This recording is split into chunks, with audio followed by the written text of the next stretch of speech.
안녕하세요. 네, 처음 뵙겠습니다. 네. 이 사진하고 저하고 좀 다르죠. 네. 저 사람의 아빠가 제가 아니고요. 제가 좀 이 사람입니다. 현재 저는 이투수 이제 우리 부천총수월 입센터장이기도 하고요. 그리고 부센터장이 따로 있습니다. 또 역시 계속 상주하시면서 우리 입시 부천 입시 도와주는 부센터장님 계시고요. 저는 또 온라인 쪽에서 학생부 종합을 포함해서 수시 정시 이런 입시 강의 겸 또 필요한 면접이라든지 이런 걸 진행하고 있습니다. 그래서 오늘은 학부모 입시 교실 제가 하는 첫 시간인데요. 첫 시간에는 주로 이제 내가 학부모인가? 그러니까 내가 학부모인가를 한번 확인해보는 시간입니다. 그래서 첫 번째 시험이라고 무서워하지 마시고 제가 이제 출제를 했습니다. 뭐냐면 현행 입시에 대해서 출제를 했거든요. 그래서 매우 쉬우신 분도 있고 매우 어려운 분도 있을 겁니다. 근데 이제 여러분께서 제가 이제 슬라이드를 이제 올려드릴 텐데 보시면 이렇게 해서 제가 슬라이드를 이렇게 올려드릴 텐데요. 이렇게 해서 이 슬라이드를 가지고 제가 문제를 보여드릴 거거든요. 그래서 거기는 답이 체크되어 있으나 정답이 아닐 수도 있습니다. 그러니까 그냥 여기 화면을 보시면서 하나하나 입시에 대해서 이제 알아가시면 좋을 것 같습니다. 네.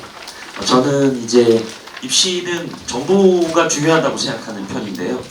지난해 모 의대를 간 남학생 같은 경우는 엄마에 대한 칭찬을 좀 많이 했습니다. 뭐 엄마가 홍삼챙이로도 이런 것도 있지만 엄마가 이제 대학 입시에 대해서 좀 공부를 좀 하신 거죠. 직접 대학도 찾아가 보고 박람회도 가보고 그리고 이제 대학교에서 하는 여러 가지 홍보 행사 같은 거 있잖아요. 중앙대 같은 경우는 뭐 거기에는 무슨 아침에 하는 약간의 그 뭐죠 브런치 주면서 하는 그런 간담회도 이런 것들을 좀 시간을 좀 내셔서 가신 거죠. 반차를 쓰시거나 이렇게 해서 말입니다. 그래서 학생이 최종적으로 내 아이에게는 이 대학이 적합하겠구나를 깨달으신 겁니다. 그러니까 저희도 보통 의대라고 하면 쭉 해서 서열만 얘기하는데 잘 되면 내 아이에 맞는 대학이 있거든요. 그래서 그런 대학을 좀 써보고 조금 힘들지만 좀 상위 대학 써보고 이런 것들을 스스로 깨달으셔서 아이한테는 홍삼도 챙겨주고 뭐 학원이라든가 수업도 얘기했지만 입시는 이제 엄마가 도와줬다라고 해서 다행히 본인이 목표하던 대학을 갔습니다. 정보전 얘기를 하다면 몇 가지 더 있는데요. 고려대학교에 있잖아요. 3등급으로 갈 수 있다. 문과가. 과가 있을까요? 네, 있습니다. 거기가 어디냐면 고려대 체육교육과입니다. 정시인데요. 40명 뽑습니다. 운동선수만 가는 거 아닙니다. 근데 거기는 수능이 70%고요. 실기가 30%인데요. 뭐뭐 보냐면 일단 첫 번째 높이 뛰기. 두 번째는 농구 레이업슛. 종목이 3개입니다. 마지막은 지그재그 달리기입니다. 내 아이가 지금 막 뛰어놀고 있다 그러면 고려대를 한번 생각해 보십시오. 게다가 농구를 또 레이업을 잘한다 그러면 써보십시오. 그래서 실제로 고려대 체육교육 가서 뭐 하면 되죠? 그냥 전공하면 되고 국성공하면 됩니다. 굳이 어렵게 갈 필요가 없고요. 그럼 내 아이는 다 잘하진 못하고 하나는 잘한다. 수학 또는 뭐 과학 중에서 예를 들면 그러면 이제 고려대학교 사이버 국방이라는 데가 있습니다. 사이버 국방 굉장히 그 높은 과잖아요. 그렇지 않거든요. 제가 보내봐서 하는데 고려대 가장 낮은 과가 사이버 국방입니다. 왜 그럴까 하면 일단 수학이나 과학을 1등급 반드시 정해놓고 있어요. 정시라는 시험인데도 거기 모집 요강 보시면 되는데 대충 보면 설명회 가서 얘기하는 걸 퉁으로 얘기하는 걸 안 보이시는데요. 나는 내 아이를 고려대 보낼 거예요. 보면 사이버 국방은 특이하네. 여기는 정시에서도 수학을 혹은 과학을 1등급을 챙겨야 되는 거고 그러면 나머지 등급이 어떤 애가 제가 보냈냐면 3, 1, 3, 2 나온 애를 붙였습니다. 충격적이시죠. 고려대가 그런 학생이 붙다니. 실제로 3, 1, 3, 2 이렇게 돼서요. 학생이 수학 1등급인 게 장점이 됐고요. 그 다음에 뭐가 있냐면 사이버 국방은 국방부에서 만든 그 학과거든요. 그래서 아무래도 군대 복무를 해야 되긴 합니다만 그래도 면접을 봐야 되잖아요. 얘가 투철한 군인 정신이 있는지. 그래서 그걸 보고 학생을 선발했는데 잘 갔습니다. 근데 그 학생이 여학생이었습니다. 네. 아셨어요? 네. 그래서 놀랍죠. 이런 게 이제 입시는 정보전이구나 이런 건데 저는 이제 오늘 얘기는 입시의 기초부터 그러니까 뭔가 설명회 가면 뭔가 용어를 알아들으셔야 되잖아요. 그래서 이게 무슨 말이야 이런 것들을 조금 이제 모의고사식으로 해서 한번 보시면서 내가 이제 20문제씩 냈거든요. 20문제. 그러니까 자기 실력을 측정하셔야 됩니다. 20문제. 20문제 중에서 이제 하나에 5점을 하면 100점이 나오죠. 그래서 이제 만약에 90점 이상이다. 훌륭한 학부모. 80점 이상이다. 아주 좋은 학부모입니다. 70점 이상이다? 학부모입니다. 70점 이상이 아니다? 이모나 삼촌일 수 있습니다. 그래서 아직은 그 단계가 아니신 걸 알고 측정을 한번 해보시면 좋겠습니다. 네. 자, 그럼 볼까요? 자, 이제 이렇게 교육이 필요한 순간이 이제 처음 이렇게 중3 학부모님도 오셨더라고요. 또 더 알고자 한다 해서 여기저기 가보면 반복되는 게 있고, 반복을 보면 이제 실력이 들죠. 그리고 학습에 적용하고자 할 때, 그래서 내 아이 설명회는 너무 전체적으로 하고 그러는데 내 아이에게 맞춰서 문과냐 이과냐 아니면 문과에서 어문이냐 아니면 정신 이런 게 있잖아요. 자, 그리고 또 학습에 적용하는 건 여기 내 아이가 되겠죠. 그 다음에 문제가 생겼을 때 내 아이가 정신은 위치가 중요해요. 위치. 높은 위치 가면 대학 잘 가는 거 아시죠? 근데 내 아이의 위치가 불안하다. 전 과목이 다 잘 나오지 않는다 이랬을 때 어떻게 할 건가 이런 것들. 수시는 또 위치가 중요한 게 아니라 줄이 중요한 거야. 줄. 연세대학교에 수시에 문헌정보학과는 준비한 애들이 2년 내내 3년 내내 문헌정보를 준비한 애 있을까요? 옛날에 도서관학과입니다. 지금 빅데이터로 생각하시면 되는데 애들이 문헌정보를 생각하지 않아요. 여러분 자녀가 책 읽는 거 좋아하나요? 그럴 리가 없습니다. 도서관에 갈 리가 없습니다. 그래서 그러기 때문에 애들이 준비하는 게 적어요. 그래서 정시는 연세대 문헌정보는 막 미어 터지거든요. 왜 그런지 너무 아시죠? 앞서 그런 어떤 입시의 욕망이라든가 이런 게 있고 대학 잘 가려고 하니까. 근데 수시는 줄 세우는 거거든요. 예를 들면 정치외교 3년 준비했는데 문헌정보 쓰면 교수가 떨어뜨립니다. 왜 왔는지 알잖아요. 그래서 여러분 이런 것들이 다 모여서 이제 내가 문제가 생겼으면 어떻게 잘 보내 이런 겁니다. 그래서 현명한 학부모가 되시면 그냥 옛날처럼 그냥 잘 챙겨주시는 것보다도 이런 얘기가 되면 우리 아버님도 오셨는데 대화가 되는 거죠. 그쵸?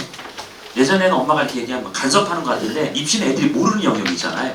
오빠는 대화가 됩니다. 대화가 되어서 잘 화목하게 아이 입시를 챙기시기 바랍니다. 자, 이제 학부모 모의고사 내일 기초입니다. 기초. 네, 쫄지 마시고. 네. 자, 보시면 대교협에서는 대교협은 대학교육협의회라고 하는 단체입니다. 그래서 대입 전형 시행 계획 이 말이 있는데 이거를 언제까지 발표해야 한다 이렇게 되어 있는데 그러니까 대교협이니까 대학마다 다 모두 발표하거든요. 근데 언제부터 하는 것이 좋을까라는 건데 일단 대입 전형 시행 계획 이게 뭔지 일단 힌트를 드리겠습니다. 대학에서 내년이면 벌써 답이 나옵니다. 그러니까 예를 들면 언제 우리는 이렇게 뽑을 겁니다 이겁니다. 그래서 전형은 시험이거든요. 수시 정시 시행을 하는데 그 계획 플랜을 짜놓은 겁니다. 근데 여기에는 어느 정도 대입 요강의 전 단계예요. 그러니까 전 단계니까 거의 바뀌진 않아요. 그러니까 저희 같은 사람들은 이미 고1, 2 특히 고2는 이미 확정될 만한 어떤 것들을 대부분 알고 있거든요. 근데 가끔 입시교실에서 뭐 중3, 뭐 중2 가시는데 가 보셔야 대학 발표한 게 없기 때문에 아무 내용 들을 수 없고 그냥 결국 고2 애들 거 들을 수밖에 없어요. 제일 최신이 고2니까. 그래서 실제로 대입 전형 시행 계획 이게 제일 빠른 연세대나 고려대에서 뽑는 방식을 발표하는 겁니다. 그게 어딜까요? 자, 이제 2학년인 건 아시겠죠? 2학년. 그러니까 내가 아무리 입시교실 가서 배워도 결국 고2 때 아이들 거를 배우는 셈이다 이겁니다. 그러면 내 아이가 뭐 2008 이렇게 얘기하는데 연세대 얘기한다 그러면 다 사기예요. 왜냐하면 아직 발표 안 했거든. 네. 자, 어딜까요? 정답은 네, 이렇게 됩니다. 네. 정답은 이렇게. 네. 2학년 4월 말입니다. 지금은 이제 겨울이잖아요. 그래서 이미 작년 4월에 발표를 해놔서 그러니까 요즘 보면 이렇게 다 4월 거니까 막 게시판에 막 뒤에가 있을 거 아니겠어요. 그래서 실제로 찾아보시면 가장 최신 거는 4월에 게시판 보시면 나와 있다. 그게 가장 빠른 대학이 정한 소식입니다. 아셨어요? 네. 뭐라고요? 대입 전형 시행 계획입니다. 어려우신가요? 네. 지금 눈동자가 좀 흔들리는 분이 계십니다. 지금. 네. 자, 다음 볼까요? 요거는 조금 어려운 난이도인데, 네, 어려운 난이도인데, 볼까요? 네. 예. 잠시만요. 네. 제가 이제 제 소개를 위해서 이렇게 했는데, 다시 여러분의 시야를 위해서 네, 제가 제 맥북이 잘 안 맞네요. 네, 이게 여기랑 그냥 연결해 주시면 될 것 같아요. 고마워요. 네. 처음이니까 이해해 주세요. 네.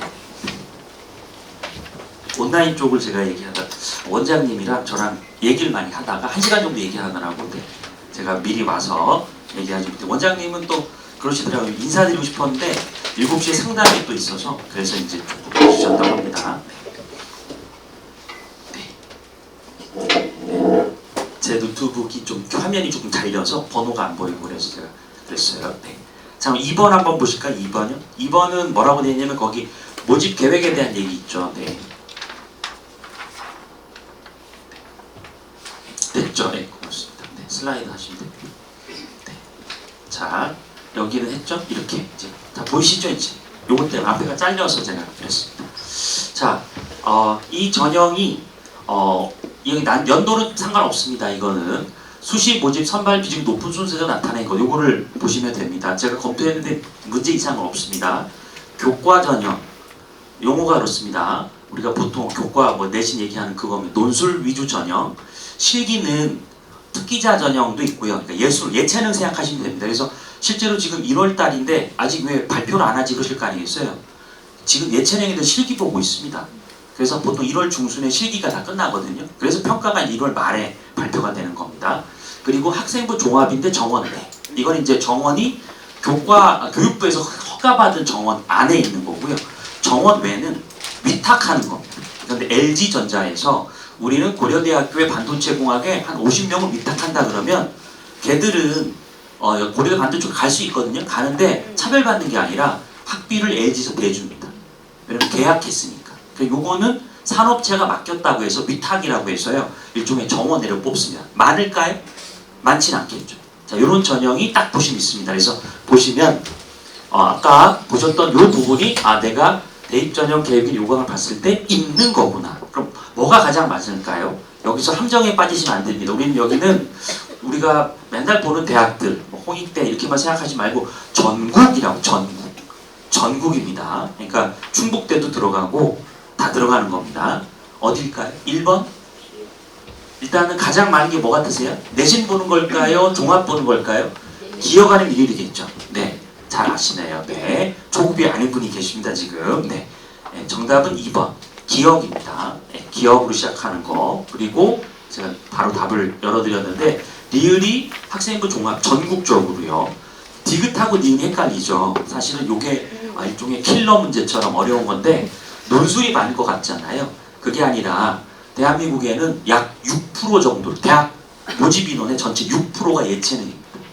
생각보다 예체능 많죠. 네. 그래서 우리 돌아다니다 보면 나시티 입고 막 건장한 애들 있잖아요.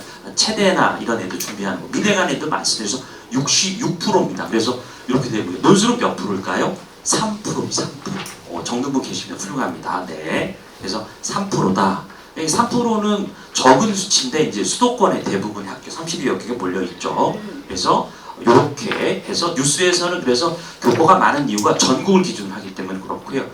입시적으로 그냥 주요 대학을 보면 수시에서는 어디가 많을까요? 네, 종합전형이 좀 많습니다. 네, 자 다음 요거는 수시 모집의 원서 접수 시기는 몇 월일까요? 이런 겁니다. 자, 요것도 이제 왜 이 문제를 냈을까라고 하면 3학년, 그러니까 재수생들은 뭐 수시 원서 접수할 때 이미 다 이제 생기로 끝난 거니까 그런데 내 아이가 고3이잖아요. 그러면 수시 원서를 접수하는데 접수하는 서류가 생기부거든요. 생기부 마감이 8월 달이에요. 8월 달이면 8월까지 생기부가 완성이 되는 거죠. 선생님이 저장을 한단 말이에요. 나이스에 저장이 끝나면 3학년 1학기까지의 그 나이스 서류가 대학으로 넘어가게 됩니다. 그러면 그 상황을 보고 대학이 이제 원서를 접수를 시작하고 그 다음에 나중에 서류를 이제 한 6개월까지 왜냐하면 9월이면 한 11월, 12월이니까 6개월 조금 안 되지만 그 기간에 3, 4개월 막 열심히 채점하겠죠. 그런 기간을 거쳐요. 그러면 순서상으로 봐서 행정적으로 봐서 언제부터 수시 원서를 접수하게 될까요? 몇 월일까요? 8월까지 끝냈으니까 네 바로 끝나자마자 9월부터 이제 왜냐하면 내 아이도 생기부가 이제 고2, 고3, 1학기까지 확인할 수 있을 거 아니겠어요? 확인하고 원서를 9월에 넣는다. 제법 바쁩니다. 그래서 여기 고3 학번이 계실 텐데 고3은 이미 입시에서 내가 여유가 있다라고 할 수가 없고 학교에서 뭐 수능 준비하는 거, 수시 원서 쓰는 거, 평가원 시험 보는 거 이렇게 해서 사실은 2학년 생기부를 거의 가지고 그러니까 2월 말에 저장이 끝나거든요. 3학년에는 앞으로 할 정리가 좀 남아있을 거란 말입니다. 그래서 거기 가지고 내가 대학을 어느 정도 6개 어디 있을까 이런 것들을 정하신 다음에 열심히 대학 가서 아 그래 서강대까지는 가야 되겠다 라고 하면 그런 부분을 찾아보시면 되겠다. 이건 누가요? 어머니께서. 그러니까 우리가 보통 보면 3학년 거 나오면 해야지 그건 아니고요. 3학년이 아닌 2학년 생기고 나오면 그거 가지고 3학년의 내신이 이럴 거다. 활동 이럴 거다 추측한 다음에 대학 라인을 잡아보시면 되겠습니다. 그래서 9월에 가서 원서 쓰는 건 늦는다 빠르다? 빠른 게 아니고 늦은 편이다 이렇게 보시면 됩니다. 그래서 바쁘세요 여기가. 네, 그러면 좋은 선택을 하기가 어렵죠. 네, 3번은 그렇습니다. 4번 자기 측정 한번 해보십시오. 그 다음에 수시 모집에서 일반 대학에 지원 가능 횟수는 모든 전형 대상 제외 몇 회일까요? 네, 정답은 네 6회. 많이 들어보죠 6회. 그래서 6번 지원합니다. 왜 그러냐 이건 없어요. 근데 옛날에 제한을 풀었던 적이 있죠. 초창기는 수시 제한 풀었거든요. 미국처럼. 그런데 그러니까 한 200개를 쓴 애가 생겼죠. 네, 200개 그런 애가 있었습니다. 뉴스도 나오고. 왜냐면 전국의 대학이 그 정도 되니까 말이죠. 그래서 학생들이 다 써놓는 경우도 있고 유형도 뭐 천마인제절에서 이름도 막 제각각이었는데 지금 정리가 됐습니다. 그리고 이제 아이들 입장에서 6장 쓰는 거는 적게 쓰는 친구도 있습니다. 그러니까 한 3장 쓰는 경우도 있어요. 자기 점수나 원하는 대학 따라서. 근데 보통은 6개 정도를 꼭 채워 쓰는 애들이 많습니다. 그래서 6번 쓰고요. 그리고 횟수 제한 없진 않습니다. 그래서 6회도 되고 이제 붙으면 어떻게 되는지 그 문제를 내가 냈습니다. 자, 그럼 수시 모집이라고 하는 게 뭐냐? 이 수시 모집은 우리가 보통 우리가 미리 early admission이라고 해요. early. 그래서 미리 뽑는 거라고 보통 얘기하거든요. 번역할 때. 그 다음에 정시는 그냥 노말이 그냥 정상적으로 뽑는 거고요. 수시는 early라고 합니다. 왜냐면 고1, 2, 3 걸 미리 다 보고 하는 거니까요. 그래서 early admission이라고 하는데 이 early admission에서 하나의 전형에서 다수의 모집단이 어렵죠? 하나의 전형은 아까 보셨던 교과 전형, 종합 전형 이걸 얘기하고 다수의 모집 단위는 예전에는 과라고 불렀죠. 국문과 철학과 이런 걸 얘기하기도 하고 성균관대학교는 계열로 뽑아요. 인문 계열, 사회과학 계열, 학부라고 보통 옛날에 불렀죠. 이렇게 지원할 수 있다, 없다 이런 겁니다. 그래서 하나의 전형, 교과 전형을 썼어요. 그러면 연세대 국문과도 교과 전형 하나 쓰고 연세대 문헌정보도 하나 쓰고 이렇게 할 수 있다, 없다 이 뜻입니다. 있다, 없다? 정답은 없다. 네. 저녁에 이렇게 문제를 푸시라니까 힘드시죠? 애들은 매일 풀고 있습니다. 네. 자, 그래서 없다 쪽으로 보시면 되겠습니다. 자기 측정 테스트 시간입니다.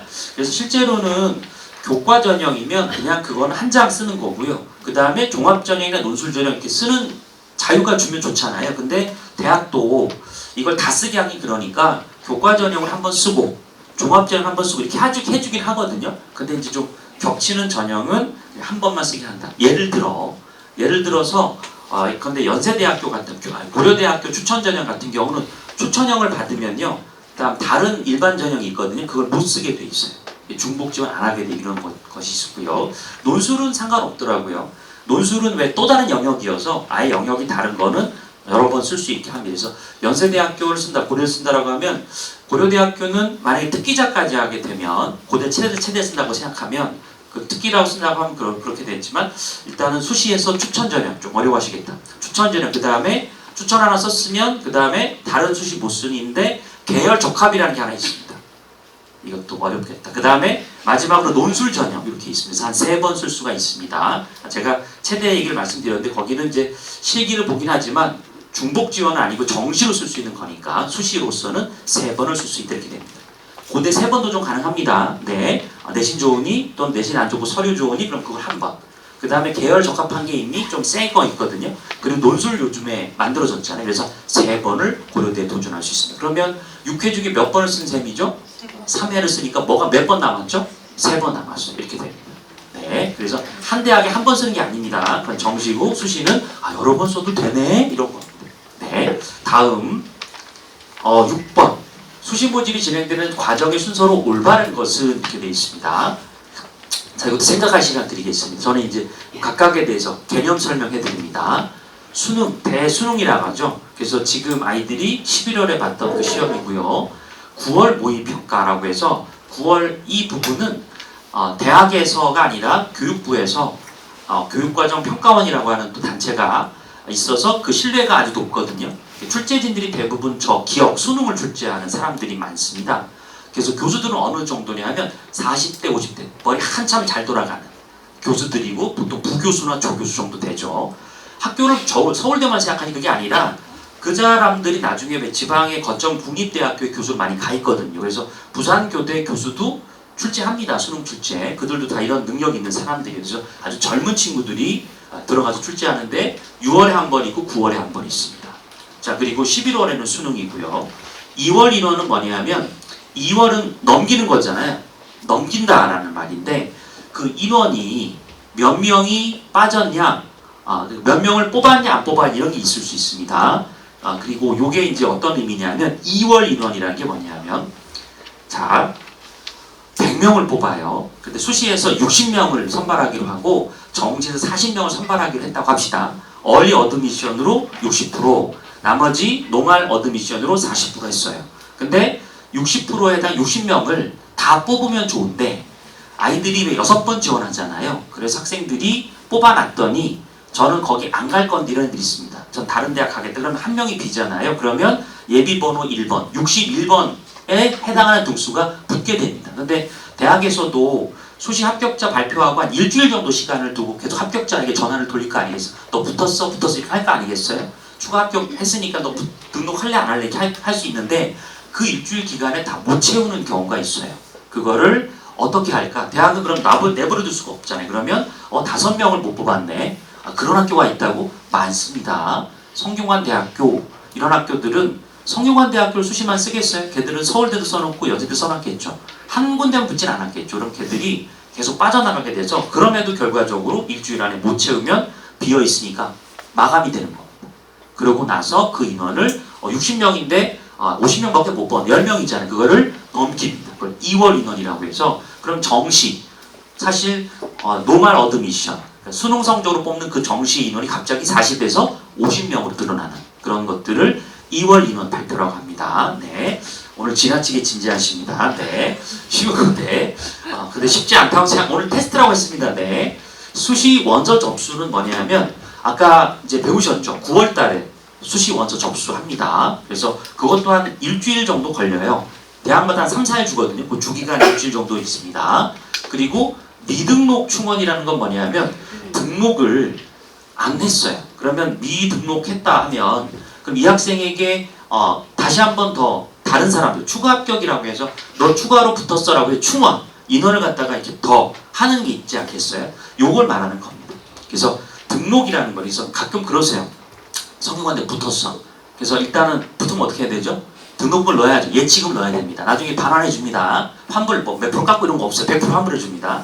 일단 넣어요. 그러면 등록이 된 거죠. 근데 얘가 성대는 발표를 일찍 했어. 근데 갑자기 저쪽 다른 학교에서 붙었다고 왔어. 고려대에서 오라고 해. 그럼 얘는 어떡하죠? 미등록하겠다고 환불 의사를 밝혀야죠. 그럼 바로 얘기해줘야 돼. 왜냐면 그 뒤에 애가 붙어야 되니까. 그래서 저 미등록해요 라고 말하면 그러면 아까 말씀드린 61번 애를 전화 걸어서 야 와서 등록해 이렇게 하는 겁니다. 뭐 등록을 직접 학교 가서 하는 건 아니고 통장에 집어넣으면 됩니다. 그렇게 된 걸 미등록 충원이라고 합니다. 자, 이런 과정으로 우리가 선발하는데 제가 순서 질문을 이렇게 던져놨습니다. 네, 어떨까요? 네, 순서는 이 기준으로 보면 먼저 그렇죠. 니은부터죠. 그럼 니은이면 나머지 다 날리면 됩니다. 이제 2번, 3번으로 줄어들었습니다. 자, 그 다음에 수능을 먼저 볼까 아니면 수시 원서 접수를 하는 걸까요? 수시 원서 접수를 해야죠. 그러면 리을이 돼서 네, 답이 2번이 나오죠. 이렇게 푸는 겁니다. 좀 늦게 오신 분들도 이제 무슨 시간이 하실 텐데 오늘은 내가 학부모인지를 확인하는 시간입니다. 라고 보시면 되겠습니다. 다음 시간에는 이제 이렇게 배웠던 거를 실제 이제 제가 모집 요강 보면서 이렇게 읽으셔야 되고요. 설명도 이렇게 보시는 거고요. 배치도 이렇게 읽으세요. 이렇게 해드릴 겁니다. 네. 자, 7번. 학생부 종합전형은 학교생활기록부. 자, 학교생활기록부를 줄여서 얘들 뭐라고 하죠? 네, 생기부라고 보통 하더라고요. 예전에 학생부라고 했는데 대학은 학생부라고 부르고 요즘 애들은 생기부라고 부릅니다. 그래서 자기소개서 등 제출서를 토대로 자기소개서 폐지됐지만 아예 없어진 학교가 아예 다 없어지진 않았습니다. 제가 최근에도 저기 그쵸, 카이스트 간 애들 있잖아요. 걔들은 자기소개서를 씁니다. 네. 그래서 아무튼 제출서류서는 거의 대부분 생기부 하나인데요. 토대로 학업 능력, 전공 적합한지, 인성 발전 가능성에 대해 종합적으로 이거를 이제 말할 때 정량이잖아요. 양이 높다는 건 성적이겠죠. 그러니까 너는 2등급이니 쟤는 1등급이야. 1등급 뽑아야지라는 거. 그게 정량이고요. 정성은 성이 일종의 성찰, 생각 이런 쪽이 들어가는 겁니다. 그래서 뭔가 이 학생에 대해서 여러 가지 보통 스토리라고 받는 얘기가 어떻게 성장했는가 이런 걸 보는 겁니다. 그래서 1번으로 뽑을까요? 종합은 2번으로 뽑을까요? 정답은 1번입니다. 그래서 실제로 이런 얘기를 하세요. 내신 보는 거 아니야? 학교 보는 거 아니야? 이렇게 하시잖아요. 그 내신 보면 내신 교과 전형이 따로 있잖아요. 그거 돌리면 되거든요. 그 엑셀로. 굳이 그걸 안 하고 종합 전형을 보는 이유는 실제로 학생들을 직접 교수가 면접 단계에서 볼 정도로 우리 학과에 적합한지. 문헌 정보가 제가 아까 얘기했는데 평소에 책을 좋아하고 정리하는 거 좋아하고 체계적 분류 그리고 아무래도 시사나 뉴스에 관심 많다 이런 친구들에게 권할 수 있어요. 이런 것들이 이 학생이 이 학과에 와서 적합한가 아닌가 이런 것들을 보는 겁니다. 네, 그렇게 됩니다. 네, 응용 통번역 하면 그런 쪽에 관심이 있는가? 생명공학 하면 생명에 대해서 꼭 실습을 하지 않았다 하더라도 꾸준히 내가 생명에 대한 관심을 가지고 뭔가 찾아보고 읽어보고 했는가 이런 것들을 보는 전형이니까 양으로 나타나나요? 안 나타나죠. 그래서 정성평가라고 합니다. 이게 계속 우리가 요즘 애들이 MZ세대 애들이 중요한 게 공정을 좋아하잖아요. 그래서 걔들은 차라리 수능이 깔끔하다 이렇게 얘기를 하기도 합니다만 대학 입장에서는 1점 좋은 애들 뽑는 것보다 왜 이렇게 궁합이 맞는 거 있잖아요. 궁합이 맞는. 어머니 아들 때문에 오셨어요? 딸 때문에 오셨어요? 예? 아들이요? 아들 결혼시키실 거예요? 안 하실 거예요? 아들을 사랑하실 거예요? 왜 사랑해서 여기 오시지 않았나요? 근데 만약에 아들이 며느리감 데려오면 면접하시겠어요? 안 하시겠어요? 아들은 철저히 믿으시는 모양입니다. 이제 오늘 협조가 안 되네 잘. 그러니까 대학 교수가 이게 내가 전공한 게 있잖아요. 그 전공을 얘가 잘 알고 오는가 이런 걸 보는 게 이거고요. 교수가 바쁘잖아요. 강의하는. 그래서 대신해 주는 게 입학 사정관이에요. 네. 그래서 1번입니다. 네. 그 다음에 8번 수시 모집에서 수능은 최저학력 기준으로만 사용되며 전형 평가 요소로 반영할 수 없다. 잠시만요. 최저학력 기준이라는 게 또 뭔가? 이 최저는 가장 낮은 이거고요. 학력이라고 하는 요건 이제 쉽게 말하면 수능이니까 수능의 등급을 얘기합니다. 옛날에는 100분위도 봤거든요. 근데 지금은 기준을 수능 등급으로 해서 최저 여기까지 통과해야 돼 이런 겁니다. 아까 제가 사이버 국방 이런 데가 있습니다. 거기서 제가 3132애를 붙였다고 했잖아요. 1등급 수학 하나 나와서. 근데 이거를 최저학력 기준이라고 하는 게 있어서 만약에 얘가 이를테면 우리 학과는 4개 영역 중에서 3개 영역의 합이 7이다. 거기까지 나와야 돼. 라고 했어요. 자, 그러면 이 학생은 만약에 그 최저학력 기준이면 통과해서 산수 문제입니다. 자, 산수 문제. 3132인 아인데 3개 영역 등급합 7 이내가 돼야 된다. 그거보다 높아야 된다라고 하면 이 아이는 통과했을까요? 통과하지 못했을까요? 통과했죠. 왜냐면 3개 합 7이니까. 그러면 어디까지 받아준다는 얘기에 3개 합 7이면 3등급 하나 있고 2등급, 2등급 있거나 이렇게 돼도 합격시킨다 이런 말이 되는 겁니다. 그래서 그런 것들을 최저학력 기준이라고 하는. 그럼 이거 궁금한데 이걸 왜 둘까요? 최저학력 기준 왜 둘까요?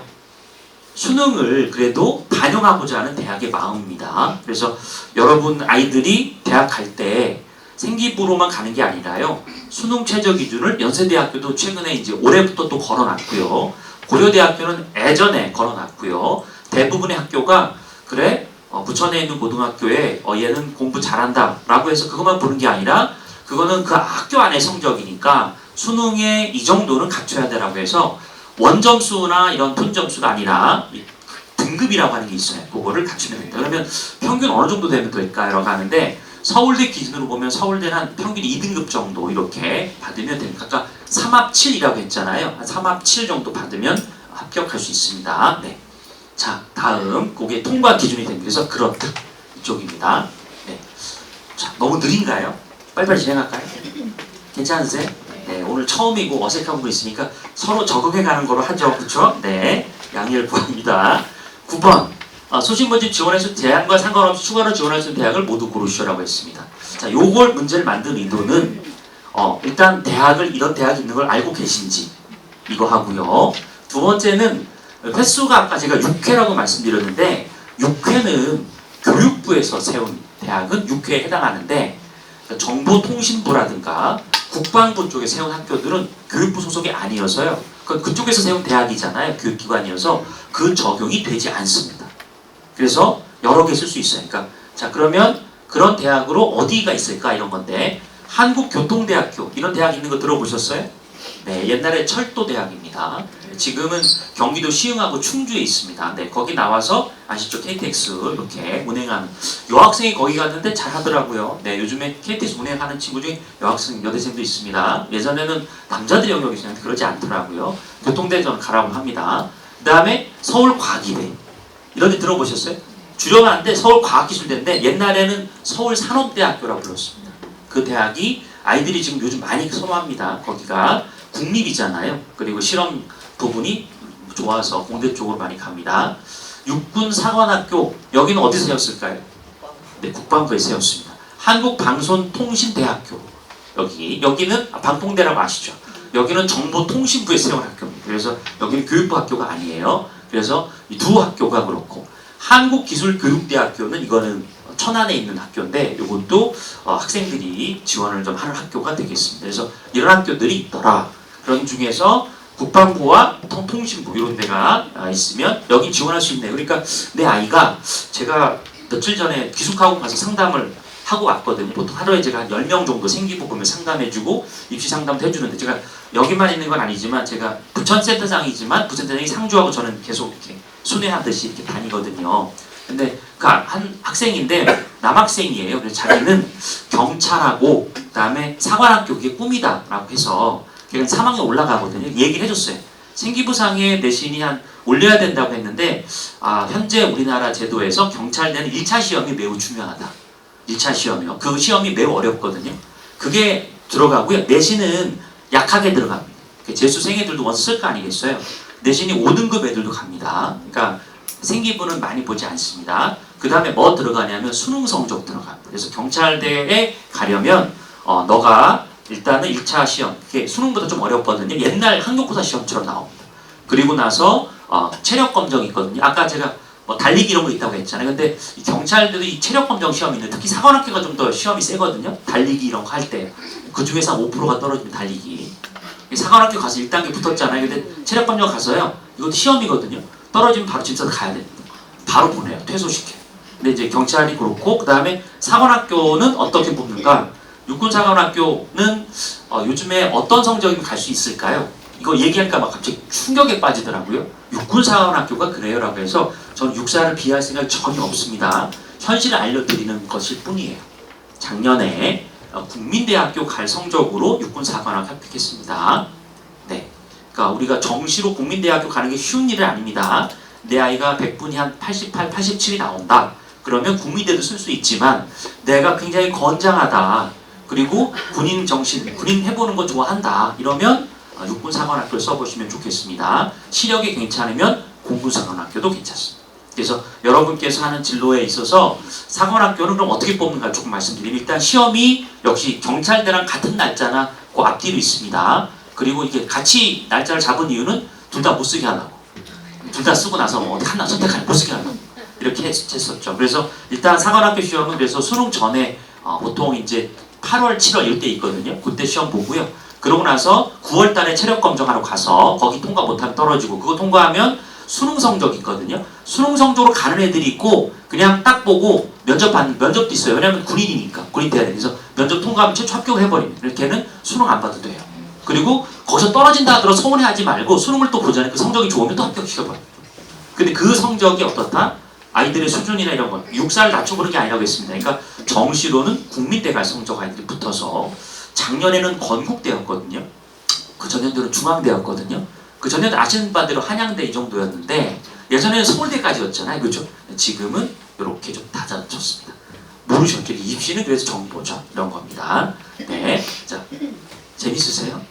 네, 재밌으셔야 될 텐데. 네. 자, 다음 학교생활 기록부에 대한 설명으로 옳지 않은 것은 했습니다. 좀 기네요. 학생부는 교육행정정보시스템 NICE라고 합니다. NEIS. 여기를 통해 작성, 관리되며 학부모 학생의 기록을 확인할 수가 있다 없다? 하나는 확인해 볼까요? 네, 있습니다. 근데 언제나 들어가서 볼 수는 없고요. 이미 지난 거. 그러니까 이를테면 여기 2학년 학부모님이다 그러면 현재 2학년이다 그러면 1학년 거까지 확인할 수가 있고요. 그래서 저장이 2월 말에 저장이 되거든요. 선생님이 미리 보여주시기도 해요. 어떤 선생님들은. 근데 보통은 2월 말까지 안 보여주시고 열람할 수 없고 3학년 학생 같은 경우는 3학년이 이제 3월에 시작하잖아요. 그러면 2월 달 걸 확인할 수가 있습니다. 네, 그래서 2월 생기부를 기재된 것도 미리 아는 경우도 있지만 나이스에 저장된 거는 정상적으로 보면은 3학년 3월에 그때 이제 2학년 때까지 저장된 걸 보고 가끔 경악을 금치 못하는 분도 있습니다. 네, 그래서 저도 이번에 기숙의대관 상담했는데 그 학생이 질문을 선생님 제가요 학교 선생님하고 싸웠거든요. 트러블 있었거든요. 기재가 나쁘게 써일 것 같은데 반영될까요? 그래서 나쁘게 쓰면 반영될 수 있다 이렇게 할 수 있습니다. 네, 근데 요즘엔 나쁘게 써준 분이 없습니다. 네, 옛날에는 어떻게 써줬냐면 지각이 잦아서 이렇게 시작을 합니다. 네, 그 수업 시간에 잘 졸고 이런 거 얘기하고요. 옛날에 선생님들이 순진하셨으니까 그때는. 지금은 다 좋은 말만 써줘라 이렇게 합니다. 근데 너무 좋은 말 쓴다고 좋아지는 건 아닙니다. 그래서 어떤 여선생님은 애들을 잘 써준다고 해서 이 남학교에 가면은 애들 생기부에 내 사위를 삼고 싶은 만큼 착한 아이 이렇게 시작하시고요. 저쪽 여학교에 가면 또 어떻게 쓰실까요? 내 며느리 삼고 싶은 만 아무 의미 없습니다. 그거보다는 그냥 아이들의 활동을 적어주는 게 중요한 거. 그게 나이스에 적히는 신기한 거죠. 그쵸? 옛날에는 없었는데 2번 학생과 학부모가 나이스의 기록을 직접 정할 수는 없지만 정정 신청할 경우 전년도 기록도 자유롭게 변경이 가능할까요? 공무원 생색이 가능한가요? 네, 불가능합니다. 정답이 바로 나오네요. 수정은 매우 힘듭니다. 그 선생님은 사유서를 써야 되고 교육청까지 올라가야 돼서 교감 선생님, 교장 결제 다 받고 교육청까지 가야 되니까 그 선생님도 전근 가시잖아요. 그 선생님 또 거기 가서 또 다시 왔다 갔다 해야 되기도 하고 그러지만 잘 고쳐주지 않으시고 정당한 사유가 아니면 잘 고쳐주지 않으십니다. 근데 이런 건 특이한 경우인데 학생이 아주 결정적으로 정말 치명적으로 곧 이게 들어가야 되는 게 누락됐다가 아니면 웬만하면 선생님들은 그냥 적어내신 내용에 대해서 심지어 오탈자도 잘 안 고쳐주시는 그대로 두시는 경우도 많이 있습니다. 네. 자, 그 다음에 3번 석차 백분율은 100%에 가까울수록 낮은 성적이다 라고 되어 있는데 정답은 맞습니다. 우리가 석차는 높을 줄 아는데 이게 99 이렇게 나왔다는 얘기는 내가 99%대 있다는 얘기여서 상위 1% 이렇게 말하는 거는 그거는 100분 위를 얘기하고요. 100분 위. 석차 100분율은 높게 나올수록 낮은 위치에 있다 이렇게 보시면 됩니다. 그러니까 아까 1 뭐 이렇게 할 100분이 1은 뭐냐면 전체를 100으로 두고요. 그 중에 밑으로 99이 있을 때 내 아이는 1이 되는 겁니다. 1. 그래서 그걸 100분이라고 하고 석차 100분율은 100에 가까울수록 낮은 성적대다라고 보시면 됩니다. 자, 4번 동석차 인원이 많을수록 석차 100번 수치가 높아진다라는 얘기인데 이것도 마찬가지로 동석차는 석차가 같은 거거든요. 제가 조금 이따 계산하는 거 보여드릴 텐데 예를 들면 10등인데 84점이에요. 근데 11등인 아이들이 83점인데 거기에 10명이 몰려 있어요. 그럼 이건 동석차죠. 그럼 걔들은 똑같은 성적인데 84점인 애는 10등이야. 내 아이는 83점인데 11등이 돼야 되잖아요. 근데 거기에 여러 명이 10명 있으니까 11등이라고 할 수는 없죠. 그래서 그 중간을 딱 자르는 겁니다. 그게 이제 동석차. 그러면 당연히 11등이 아니라 밑으로 내려가겠죠. 그래서 내 아이의 대신이 떨어진 이유가 그런 겁니다. 이 동석차가 있으면 내림처럼 돼버리거든요. 내려갈 수밖에 없죠. 위치가. 그런 게 석차 빅분이 낮아지는 이런 얘기입니다. 수치가 높아지니 낮아지는 거죠. 비교과 영역으로는 진로희망에 창의적 체험활동에 봉사활동, 독서활동, 행동특성 및 종합의견이 모두 포함된다라고 되어 있습니다. 그래서 요게 이제 용어가 뭐냐면 교과가 아닌 걸 뭐라고 하죠? 비교과라고 합니다. 그래서 생기부를 보시면 생기부 다 보셨죠? 중학교 생기부도 있잖아요. 그렇죠? 거기 보면 왜 내 아이 등급 나온 거 있죠? 왜? 절대평가 ABC 나온 거 있죠? 그게 교과고요. 그리고 거기에다가 국어 선생님이 수학 선생님이 써준 말이 있죠? 그게 교과입니다. 그걸 교과 중에 세특이라고 부르는 세부능력 특기사항이라고 부르는 영역 여기까지만 교과입니다. 그럼 여기까지가 아닌 나머지는 뭐라고 하죠? 비교과, RB 비교과라고 부르는 거예요. 그러면 제가 아까 교과 전형이 있다고 했죠? 교과 전형 뭐만 볼까요? 그거만 봅니다. 그 중에 세특도 안 봐요. 수치만 보는 거. 정량평가. 종합평가는 교과도 보겠지만 비교과가 꽤 영역이 넓죠. 제가 아까 줄 서는 거라고 했죠. 그 전공에 맞는 줄을 제대로 서면 그 아이가 붙는다고 했죠. 그게 비교과에 나타나죠. 그게 종아리라든가 여기 창의적 체험활동이라고 하는 그런 부분이 있죠. 봉사활동 이런 쪽에 나타납니다. 수의대 가는 아이는 봉사활동 어디서 했냐면 지금 코로나 있기 전에 동물병원 쪽 말고 왜 그 유기견, 그쵸? 유기견 보호소 가면 거기 좀 아픈 개들이 많아요. 그래서 엄마랑 같이 가면 처음엔 싫은 거예요. 왜? 가면 똥 치우러 가거든요. 개똥 냄새 너무 싫은 거예요. 근데 처음에 갔다가 너무 불쌍한 아이들의 사연에 그 감동하거나 속상해서 거기서 수의사가 되기로 결심하면서 꾸준히 다녔어요. 그래서 저는 봉사활동 처음에는 굳은 일이라고 안 가는데 아이들이 근데 어떤 부모님 억지로 데려가잖아요. 억지로 데려갈 수 있는데 안 맞으면 안 하면 되지만 어떤 애들은 그게 나름의 스트레스가 풀린다고 해서 꾸준히 봉사활동 간 애들이 있습니다. 근데 그게 이제 좋은 봉사활동의 하나의 사례가 돼서 걔는 수의대에 그런 케이스가 있습니다. 자, 물론 여기까지 해서 2번이 틀린 거고 나머지 다 맞습니다. 네, 조금 어려워지나요? 네, 오늘 제가 이 세트를 여러 개 준비했는데 네. 괜찮으세요? 제가 계속 체크를 하는데 괜찮으세요? 네. 자, 그 다음에 11번부터 해서 한 또 10문제가 또 있습니다. 다음 주 학생부 교과의 영역에 대해서는 옳지 않은 것을 모두 고르시오. 이게 여기에서 자 다음에는 그림도 좀 넣어야 될 것 같은데 너무 아이들 시험이 다 이렇잖아요. 그렇죠? 여러분들 애들 시험 이런 애들이 갑자기 뭐 그래픽 있는 시험을 보겠습니다. 애들 시험이 이래요. 그래서 이런 거라서 체험해 보시라고 한 건데 네. 기억 교과 전형의 경우 교과형만 반영하고 비교형 반영하지 않는다. 니은 창의적 체험활동으로 자율활동, 동아리, 봉사활동, 진로 그래서 자동봉진이라고 부르죠. 그렇게 되고요. 비교과 영역 중 기재 영역을 가장 많이 차지하는 것은 창의적 체험을 줄여서 뭐라고 하죠? 네, 창체 부르는 게 그겁니다. 그렇고요. 이 워딩이 매우 중요합니다. 창의적이라고 했고요. 그 다음에 체험이라고 이 체험이라는 게 매우 중요해서 건축학과를 간 아이는 그 마포 쪽에 무슨 전시회가 있었는데 그게 이제 유명한 건축학과 전시회라고 해서 친구들이랑 같이 건축 준비한 애들 있잖아요. 직접 가보고 거기서 감동받고 그것을 바탕으로 활동했더니 선생님이 써주셨어요. 건축 동아리. 그래서 여러분께서 이 체험활동도 아이가 간다고 하면 저는 가라고 하라고 말씀드리고 싶습니다. 종합전형의 개념에서는. 다음에 리을 행동 특성 및 종합의견이라는 칸이 있습니다. 맨 뒤에 누가 써줄까요? 담임이 써줍니다. 그래서 담임 선생님이 1년을 관찰하고 써줘요. 그래서 사실상 담임 선생님이 아이들을 관심을 많이 가지고 있냐 아니냐에 차이가 나긴 합니다. 근데 제가 물어봐요. 항상 생기게 보면서 너네들은 무슨 과목 선생님이야? 수학 선생님이세요? 생명과학 선생님이세요? 국어 선생님이세요? 체육 선생님이세요? 이렇게 하거든요. 편견 있으시면 안 됩니다. 요즘 체육 선생님도 잘 써주십니다. 그래서 요즘에는 교사들이 연수를 많이 해서 여기 교사분도 계시겠지만 연수가 좀 있어서요. 그게 매우 강도 높게 진행이 되어서 기재가 많이 상향 평준화되어 있습니다. 네, 업그레이드가 돼 있다 이런 쪽으로 보시면 되고 저는 그래서 매년 달라진 생김을 봅니다. 다음이 요거는 담당 교사, 학과 담당 교사는 작성이 불가능하고 학과 담당 교사 국수형 이 선생님이 되겠죠. 학급 담임 물론 강의도 하겠지만 수업도 하겠지만 담임 역할도 하시잖아요. 그래서 작성이 가능하다. 리을 한번 물어보고 싶습니다. 담임이 적었어요. 근데 국어 선생님이 아니 제가 요것도 추가해주고 싶은데 하고 적으면 될까요? 그렇게는 되지 않습니다. 그래서 담임 선생님의 고유 권한입니다. 그래서 정답은 니은, 디귿, 리을 이렇게 돼요.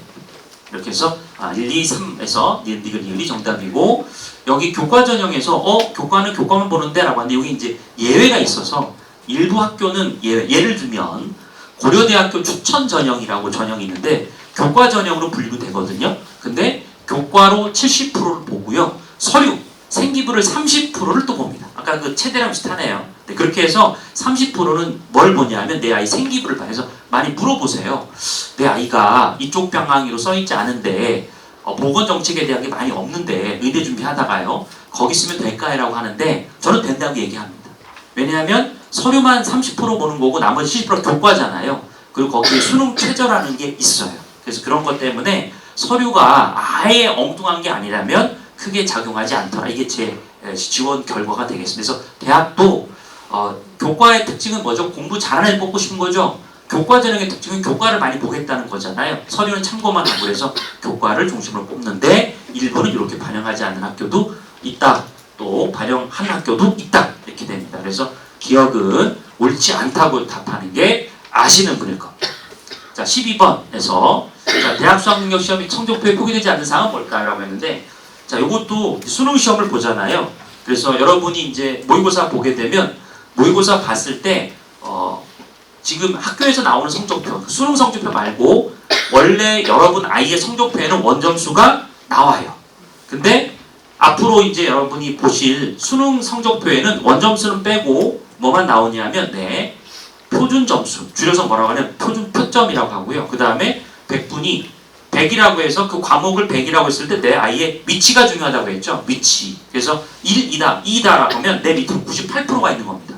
그러니까 1.2다 그러면 내 밑으로 88.8% 아이들이 내 밑으로 있는 거죠. 그래서 이런 식으로 해서 100분위가 나오고요. 등급, 아까 말씀드렸던 1등급은 몇 프로까지 자르죠? 4%까지. 2등급은 11%까지 잘라서 학생들의 등급을 구분하고요. 그 다음에 변환 표준 점수라는 건 뭐냐면 변환 표준 점수는 어떤 쪽이냐면 표준 점수를 약간 변환하는 거거든요. 그래서 여기도 또 마찬가지 여기 요것도 표시가 되지는 않습니다. 근데 요거 그냥 넘어가고 원점수가 안 나오는구나. 그리고 수능 성적표는 뭐가 나온다? 표점 100분위 등급 요게 나온다라고 보시면 되겠습니다. 그래서 표준 점수 제도 아세요? 자 여기서 잠깐 쉬어갑시다. 쉬어가는 게 아니라 다른 얘기 합시다. 표준 점수 제도 아세요? 표준 점수라는 제도. 그러니까 예전에는 표준 점수가 아니라 왜 총점으로다가 했죠. 그래서 학경버스 세대나 이런 쪽의 세대는 원점수 기준으로 해서 거기서 1.5점, 뭐 0.7점 이런 점수로 합산을 해서 학생들을 선발했다면 지금은 애들이 이제 전체 과목 보는 게 아니라요. 이 선택 과목이 있어요. 선택 과목. 그래서 과목을 이렇게 선택을 하게 되는데 그 선택 과목에 유분리가 있으니까 시험을 어렵게 낸 과목이 있고 시험을 쉽게 낸 과목이 있잖아요. 그러면 쉽게 어렵게 나온 과목에 따라서 쉬운 과목에서 잘 본 거를 좀 낮추고 어려운 과목은 애들이 많이 틀릴 거 아니겠어요. 원점수로 따지면 40점이고 쟤는 쉽게 나오면 50점인데 50점이 잘하는 건 아니잖아요. 쉽게 나와서 그러니까. 그래서 그거를 보완하고자 어렵게 나온 아이들에게 표준 점수를 좀 높여주는 방식으로 점수를 만들었어요. 그게 표준 점수라고 합니다. 이름이 표준 점수라는 게 점수가 표준이다 이런 게 아니라 그런 걸 부르는 말이에요. 그래서 여러분 혹시 표준 점수가 높다 낮다 들어보셨죠? 원래 취지는 사회탐구 선택이나 과학탐구 선택에서 선택했다는 유불리를 막기 위해서 원점수만 가지고 하지 말고 원점수 높고 낮은 거 상관없이 난이도를 반영한 이거였는데 이걸 해보니까 좋거든요. 왜 좋을까요? 100으로 해버리면 동점자가 많잖아요. 근데 표점을 하니까 130도 나오고 140 나오니까 동점자도 적고 그리고 난이도에 따른 학생의 성적이 높고 낮음이 반영될 거 아니겠어요. 그래서 표준 점수가 이제는 국어, 수학, 영어는 등급이니까 빼고 그리고 탐구에 다 쓰이고 있어요. 그래서 그럼 국어가 쓰였다. 그러면 예전에 수학 쓰였다 그러면 수학이 어렵게 나왔다. 그러면 내가 100점 받을 수 없잖아요. 88점. 근데 어떤 선택 수학은 쉽게 나왔다. 100점 받았어요. 이건 100점 받으니까 100이라고 해서 높다라고 볼 수 있지만 난이도 문제가 있는 거잖아요. 그래서 표준 점수를 반영하게 되면요. 88점이 갑자기 140으로 올라가고 아주 쉽게 나온 100점은 갑자기 130으로 떨어지게 되는 이런 구조가 됩니다. 그런 것들이 표준 점수 제도의 특징이 돼서 시험은 내 위치. 근데 그 위치를 표준 점수 제도가 어떻게 만들어놨냐라고 하면 이게 옛날과 달라진 거라서 표점이 이렇게 되니까 높을수록 표점이 높은 게 좋은 거잖아요. 그러니까 시험을 어렵게 내면 어떤 일이 벌어질까요? 변별력이 더 생기겠죠. 그래서 학생들에게 이 표준 점수 제도가 도입되면서 시험 난이도를 높일 때 표점이 막 높아지고 이렇게 되는 것이 나타나기 시작하고 그걸 또 대학이 많이 반영하기 시작하고 있습니다. 네, 좀 넘어갈게요. 요거는 좀 해드려야 되죠. 요거는 13번 이게 답이 나왔는데 정신모집에서 지원 가능한 횟수는 모든 자료를 대상으로 각 몇 회냐면 제가 더워서 제가 벗을게요.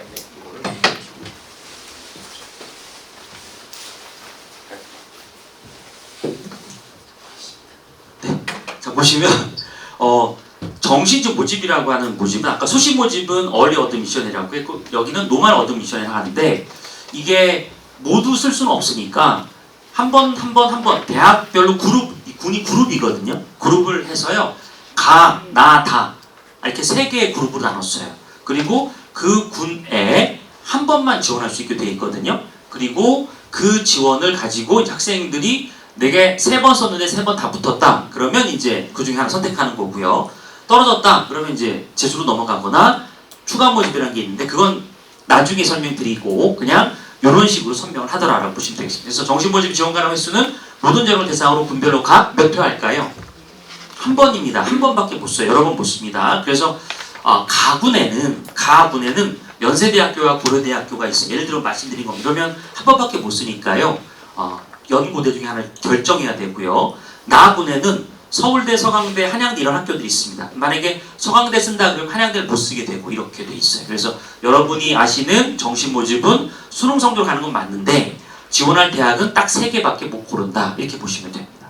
자, 그리고 최대 한 번이고요. 그 다음에 특수대는 제외한다. 이 특수대는 이제 카이스트나 육사 이런 데 얘기합니다. 전문대의 경우는 정시모집 지원 횟수의 제한이 있을까 없을까요? 네, 없습니다. 그래서 많이 쓸 수 있습니다. 정답은 그래서 1. 최대 3회라고 하는 건 군별로 한 번 해서 3회가 되는 거고 이렇게 됩니다. 그래서 실제로 그 전문대 쓰는 친구들 많이 있어요. 그래서 수시보다는 혹은 일반 대학보다는 그래서 어떻게 원서를 쓰냐면 동서울대라고 있습니다. 성남에 거기가 무대미술학과가 있거든요. 얘는 이제 원래 그런 걸 좋아하는 아이여서 거기 써놓고요.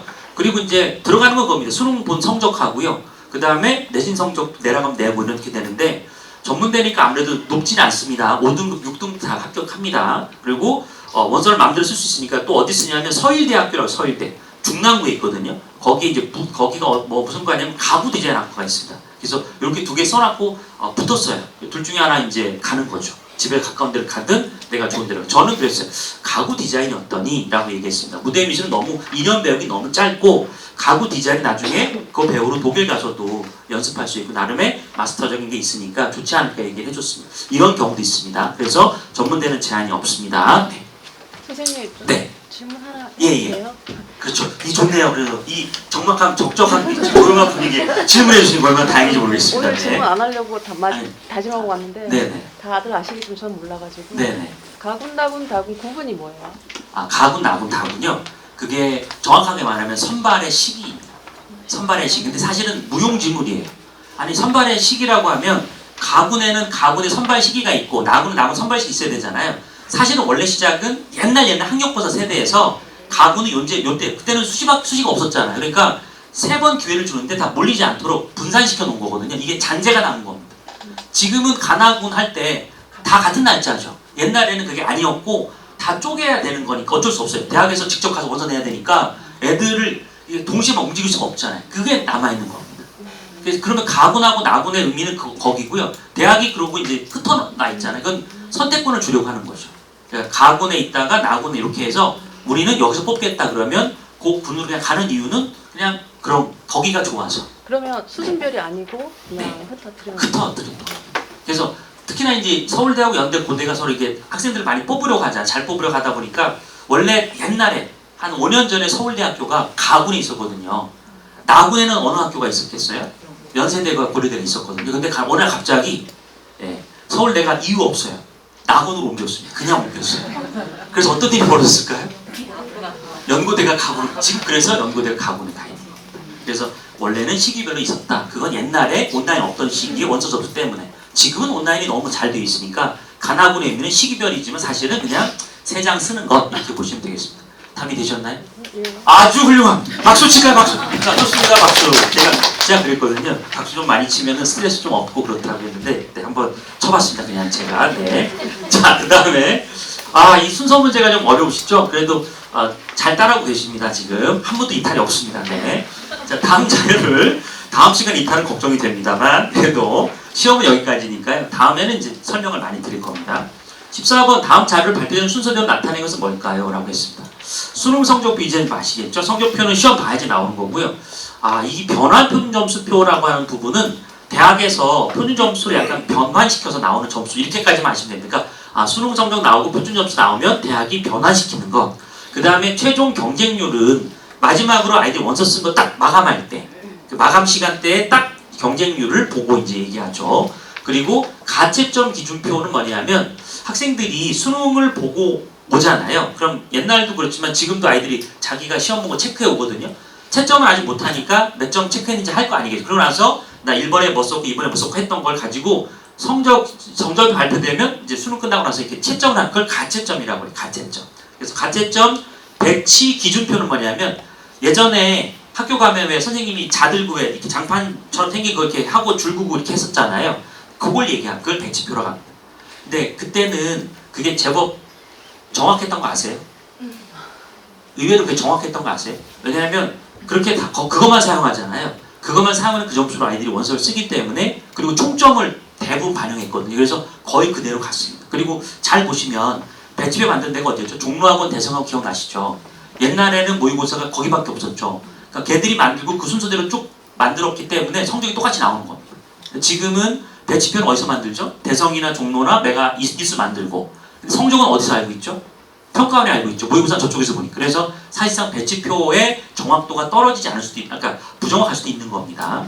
옛날에는 어땠다? 그냥 대성 걸 다 봤기 때문에 그 시험 본 아이들이 그대로 수능 보고 갔을 거 아니겠어요? 그 자연스럽게 그 통계가 있어서 그대로 배치표에 나왔다면, 지금은 사실은 요게 사설기관의 배치표는 있고 공교육의 성적은 우리는 사설기관 모르고 이래서 차이가 좀 있더라 이겁니다. 그래서 가치점 기준 배치표라는 게 나오고요. 그거는 어떤 의도일까요? 리을은 상업성 의도가 있는 거죠. 그러니까 왜냐하면 학부모들이 궁금하잖아요. 성적 나왔는데 내 아이의 장판지 이렇게 해서 어느 대학 갈지가 궁금하니까 그걸 이제 오픈한 게 가치점 배치표라고 하는 용어가 되겠습니다.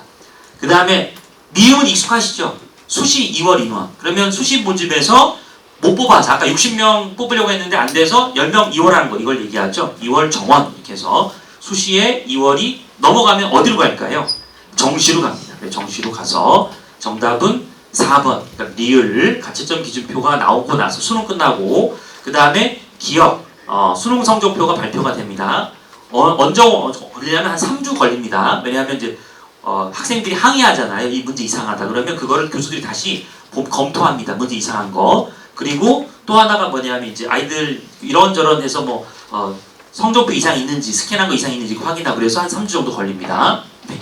그 다음에 니은 변환 표준점수라고 대학이 표준점수 우리가 좀 약간 바꿔보겠어요 라고 하는 게 있고요. 그 다음에 미음이 수시를 2월 해서 못 뽑은 애들 정시로 넘어오고, 그 다음에 디귿 마지막에 최종 경쟁률은 이제 원서를 쓰고 나서 정시 모집하고 나서 경쟁률을 알 수가 있게 되어서 순서상으로 보면 4번이 됩니다. 네. 자, 15번. 15번에서 다음은 수능 응시 과목의 문항수와 시험기가 배점이다. 사실과 다른 영역은 뭘까요? 이것도 한번 보실 시간을 또 드리겠습니다. 자, 여기에 네. 자, 그 다음에 국어 문항수 45문항, 시험시간 80분, 배점 100점, 수학 30문항입니다. 100분, 여기 100점이고요. 영어 45문항, 70분, 100점 이렇게 됩니다. 참고로 국어는 이제 선택 과목과 그 다음에 공통 과목으로 나뉘고, 수학은 주관식이 여기 9개가 들어가 있습니다. 그리고 유일하게 수능 시험에 주관식이 있는 과목이 수학입니다. 그럼 수학은 모르면 찍겠네요. 주관식은 찍으면 틀리겠죠. 그래서 수학이 그래서 원점수가 많이 낮은 편이고요. 또 어렵죠. 영어는 객관식 100%입니다. 국어도 마찬가지고요. 탐구, 제2외국어 다 모두 객관식